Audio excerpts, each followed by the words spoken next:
welcome to this series of videos on article marketing. In this video, we're going to be pointing out the basic makeup of an article. Now, this is an article here from an article directory named eZine Articles. Different directories have different structures, however, the basics are pretty much the same.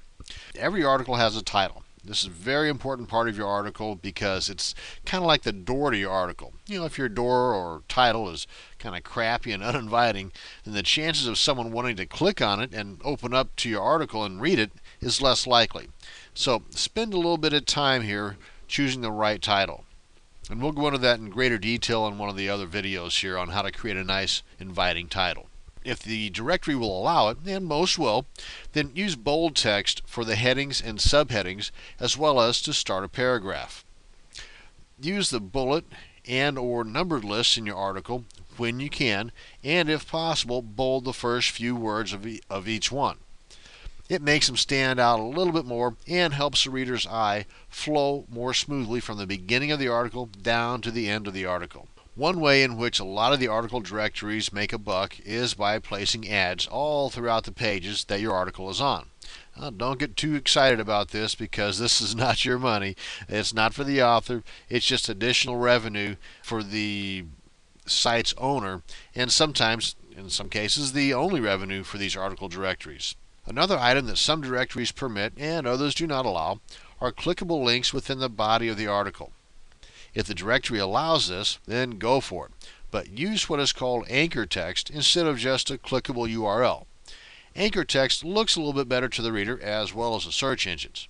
In your author's box or bio box, when referring to your website, you know, the one that you want the readers to go to, try and use anchor text there as well, instead of just a clickable URL pointing to your site.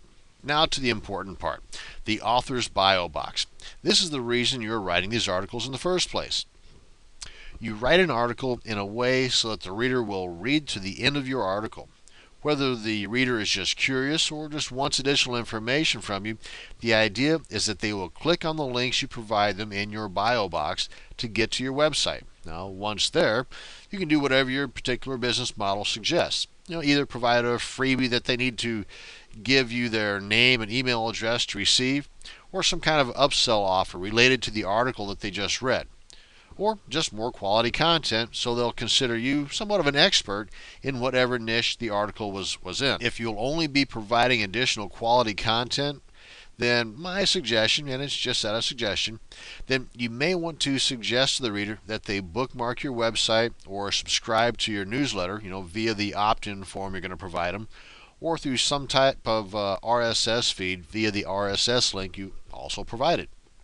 This way, you are able to provide ongoing quality content as well as related products you are promoting at that particular time you're sending out these newsletters or attaching to the RSS feed.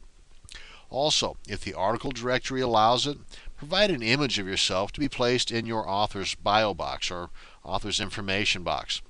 Now, this is optional, but it tends to make the reader a little more comfortable, and it is a way for you to kind of brand yourself too. Some people cannot remember names for the life of them, but they might remember your image. And if they see your image over and over again in additional articles, you know, and as well as other places on the internet, then they will feel more like that they know you. You know, and it's safer to buy from a friend in their mind, you know, and someone that they feel they can trust, than wondering if they can trust a total stranger and, well, you know, what's going to happen to my money if I buy this from them. If you have, or if you can get a nice picture of yourself, save it on your desktop or somewhere that you can get to relatively quickly, and use the same one in all of your articles, and as well as in other items that you're going to be promoting or that you're going to be involved in on the internet. Well, that brings us to the end of this video on the anatomy of an article. I hope you learned something and that you enjoyed it as well. Thanks for watching.